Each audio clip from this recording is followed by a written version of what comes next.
లేవు కదా. మీ ఎమ్మెల్యేలు ఎంపీలు వచ్చి బయటకు వచ్చి ఏం మాట్లాడారు? రైట్ మనం రైట్ రైట్ విజయ్ కిరణ్ గారు విజయ్ కిరణ్ గారు విజయ్ గుడ్ కిరణ్ మార్నింగ్. గారు ఈ విషయంలో కొంచెం లేట్గా జాయిన్ అయ్యారు. స్వాగతం. ఎనీవే అయితే తుళ్ళూరులో ప్రజలని టీడీపీ కార్యకర్తలని ఉసిగొలిపింది చంద్రబాబు నాయుడే అంటూ కూడా కొడాలి నాని గారు చేశారు కామెంట్. బాబు గారే దీని వెనక ప్రధాన పాత్ర వహించింది బాబు గారే ఉసిగొలిపి దాడి చేయించారు. నేను చూశాను కూడా తుళ్ళూరులో ఆయన మాట్లాడిన మాటలని కొడాలి నాని గారు అన్నారు. సో అదొక స్టేట్మెంట్కి మీ ఆన్సర్ ఒకటి కావాలి. గంజాయి బ్యాచ్ బ్లేడ్ బ్యాచే దీనికి కారణం అని బాబు గారు అన్నారు డైరెక్ట్గా. దీనికి మీరు ఏమనుకుంటున్నారు? దీన్ని ఎలా మీరు జస్టిఫై చేస్తారు ఈ స్టేట్మెంట్ని? గుడ్ మార్నింగ్ అండి, మీకు ప్యానల్ సభ్యులకి ప్రైమ్ నైన్ వీక్షకులకి అందరికీ శుభోదయం. ఇది సంఘటన జరిగిన 10 నిమిషాలకే నిరసన కార్యక్రమం మొదలుపెట్టారు. ఏమంటారు? ఇది పూర్తిగా చంద్రబాబు నాయుడు గారు చేశారని ఒక నాయకుడు అంటాడు. ఒక నాయకుడేమో ఇది పూర్తిగా బోండా ఉమా చేశాడని, దేవినేని ఉమా చేశారని, లేదు తెలుగుదేశం పార్టీకి సంబంధించిన రకరకాల నాయకుల పేర్లు చెప్తా ఉన్నారు. దీన్ని బట్టి ఏమర్థమవుతా ఉందంటే ఇది పూర్తిగా కుట్ర. జగన్మోహన్ రెడ్డి గారి మీద దాడి చేస్తుంటే ఖచ్చితంగా ఆంధ్రప్రదేశ్లోనే కాదు భారతదేశ వ్యాప్తంగా అందరూ కూడా దీన్ని ముక్త కంఠంతో ఖండించాల్సిందే. అది నిజమైన అబద్ధమైన ముందు ఒక ముఖ్యమంత్రికి దెబ్బ తగిలింది కాబట్టి అందరూ కూడా దాన్ని ఖండించారు. అది రాజకీయాల్లో ఒక మంచి వాతావరణం. కానీ మన ట్రాక్ రికార్డ్ ఏం చెప్తా ఉందంటే జగన్మోహన్ రెడ్డి గారు రాజశేఖర రెడ్డి గారి మరణం ఆయన రాజకీయ ప్రస్థానానికి శ్రీకారం చుట్టింది. ఏదైతే ఓదార్పు యాత్ర చేస్తానని చెప్పి ఆయన రాజకీయ ప్రస్థానం, ముఖ్యమంత్రి కావాలని ఆయన రాజశేఖర రెడ్డి గారు చనిపోయిన కనీసం ఒక 4 గంటలు కూడా గడవక ముందే శవాన్ని పక్కన పెట్టుకొని ముఖ్యమంత్రి కావాలనేటువంటి ప్రయత్నం. అక్కడి నుంచి మొదలు పెట్టుకున్న ప్రయాణం రకరకాలుగా తిరుగుతూ, అంటే జగన్మోహన్ రెడ్డి గారు ప్రతి అంశాన్ని కూడా రాజకీయ రంగు పోవటంలో దిట్ట. ఇందాక వైసీపీ ప్యానలిస్ట్ చెప్తూ జగన్మోహన్ రెడ్డి గారు కేసులు గురించి చెప్తా ఉన్నారు. నిజంగా అంత సచ్చిళ్ళు అయితే వాయిదాలకు వెళ్ళి కేసుని పాటికే కొట్టేపించుకొని నిప్పు కనికలాగా బయటికి రావచ్చు కదా. ఎందుకని మనం వాయిదాలకు వెళ్ళట్లేదు? దరిదాపు 3-4 వేల వాయిదాలు ఎగ్గొట్టాం. సరే, కింద కొడాలి నాని గారి గురించి చెప్పారు. కొడాలి నాని అనే మనిషి ఏది మాట్లాడినా బూతులతో తప్ప కనీస సంస్కారం లేనటువంటి ఈ ఆంధ్ర రాష్ట్ర రాజకీయాల్లోనే కాక భారతదేశ రాజకీయాల్లో అంత నీచుడు నికృష్టుడు, కనీసం వయసుకు కూడా గౌరవం మాట్లాడటం చేత కాని రాజకీయ నాయకుడిని అతను మాట్లాడే మాటకి విలువ ఉంటుందని నేనైతే అనుకోవట్లేదు. అనేక సార్లు చెప్తా ఉన్నారు. ఇక్కడ ఎప్పుడైతే పవన్ కళ్యాణ్ గారు కలిశారో, తెలుగుదేశం పార్టీ పవన్ కళ్యాణ్ గారు కలిశారో, ఖచ్చితంగా ఈ ప్రభుత్వ వ్యతిరేక ఓటు చీలదనేటువంటి వాస్తవం గ్రహించి ఆ పొత్తును చెడగొట్టడానికి విశ్వ ప్రయత్నం చేశారు. అవ్వలేదు. దానికి తోడు పవన్ కళ్యాణ్ గారి కృషో లేదు ఏదైనా కానీ బీజేపీ కూడా కూటమిలో చేరిన తర్వాత ఇక వీళ్ళ పప్పులు ఉడకవు. ఆ కుక్కరు గ్యాస్ అయిపోయింది. ఇక ఉడకవు కాబట్టి ఈ అన్ని ప్రయత్నాలు చేశారు. ఇది చివరి ప్రయత్నం.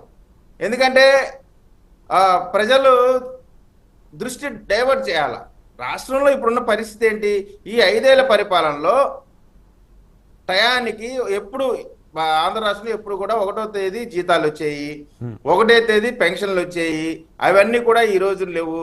ఎంప్లాయీస్ ఇబ్బంది పడతా ఉన్నారు, దినసరి కూలీలు ఇబ్బంది పడతా ఉన్నారు. రాష్ట్రంలో ఇబ్బంది పడని, ఈ ప్రభుత్వ విధానాల ద్వారా ఇబ్బంది పడని సెక్షన్ అంటూ ఏమి లేదు. వీళ్ళేదో తాయిలాలు ఇచ్చామంటున్నారు.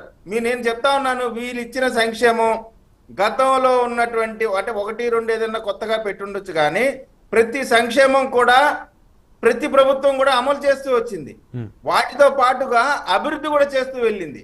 ఇక్కడ ఇన్కమింగ్ లేదు, ఓన్లీ అవుట్ గోయింగ్. ఈ రోజున కనీసం 300 కోట్లకు కూడా సెక్రటరియట్ని తాకట్టు పెడుతున్నారంటే, బస్ స్టాండ్లు తాకట్టు పెడుతున్నారంటే, అంటే ఇవి కదా సమస్యలు. ఆంధ్ర రాష్ట్రంలో ఉన్న సమస్యలు ఇవి. వీటన్నిటి గురించి చర్చ జరగకూడదు. ఈ రోజు ఏం చర్చ జరగాల? ఈ దాడి చంద్రబాబు నాయుడు గారు చేపించారా, బోండా ఉమా గారు చేపించారా, లేదు ఇంకోరు చేపించారనే దాని మీద చర్చను డైవర్ట్ చేయడానికి చేసినటువంటి కుట్ర తప్ప, నిజంగా ఇది వాస్తవంగా కుట్ర కాకపోయి ఉంటే వారు జరిగిన 10 నిమిషాల్లో వీళ్ళు ఎట్లా చంద్రబాబు నాయుడు గారి మీద నింద వేయగలుగుతారు? పోలీసులు కదా ఎవరు చేశారు, ఏం చేశారు, అసలు జరిగిందా లేదా అని నిర్ణయించాల్సిన అథారిటీ ఎవరు? పోలీసులు. పోలీసులు నిర్ణయించాల్సిన అంశాన్ని చంద్రబాబు నాయుడు గారే చేపించారని నిన్న మీరు చూస్తే జగన్మోహన్ రెడ్డి గారు వాళ్ళ మీడియాలో ఉదయం నుంచి ఆ జరిగిన సంఘటన నుంచి ఇప్పటి వరకు కూడా చిన్నపిల్లలు ఏడుస్తున్నట్టు, ముసలాళ్ళు ఏడుస్తున్నట్టు, ఇక 24 గంటలు ఇక ఆంధ్ర రాష్ట్రంలో ఏ సమస్య లేదు, ఓన్లీ జగన్మోహన్ రెడ్డి గారి సమస్య ఉన్నట్టు, ఈయన ఒక్కరికే అంటే ఒక పేద దళిత డ్రైవర్ని రాత్రంతా కొట్టి కొట్టి కొట్టి నరికి చంపితే అతనికి తగిలేది దెబ్బ కాదా? ఆ జాతికి తగిలే దెబ్బ కాదా?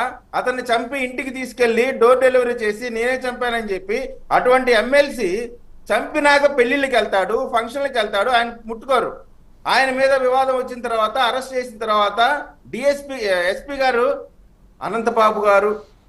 అనంతబాబు గారి డ్రైవరు అంటే పోలీసులు అంతేనా బిహేవ్ చేసేది ఒక నేరస్తుడి పట్ల? అది అయిపోయిన తర్వాత జగన్మోహన్ రెడ్డి గారు అటువంటి నేరస్తుడిని పక్కన కూర్చోబెట్టుకొని ప్రభుత్వ కార్యక్రమాల్లో పాల్గొంటున్న తర్వాత అంటే వారికి తగిలే దెబ్బలు కాదా? డాక్టర్ సుధాకర్కి నడి రోడ్డు పైన ఎండలో, అతను ఎంత విద్యావంతుడు, ఒక డాక్టర్, ఏది గవర్నమెంట్ సర్జన్ డాక్టర్, అటువంటి డాక్టర్ ని నడి రోడ్డు మీద బట్టలు లేకుండా పెడరెక్కలు వెనక్కి విరిచి రోడ్డు మీద పనుకోబెట్టి కొట్టేటప్పుడు అవి దెబ్బలు కాదా? అవి గాయాలు కాదా? మాస్క్ పెట్టుకోలేదని ఒక దళిత యువకుడిని చీరాల్లో కిరణ్ ని అత్యంత దారుణంగా పోలీసులు కొట్టి అతను మరణానికి కారణమైనప్పుడు అవి దెబ్బలు కాదా?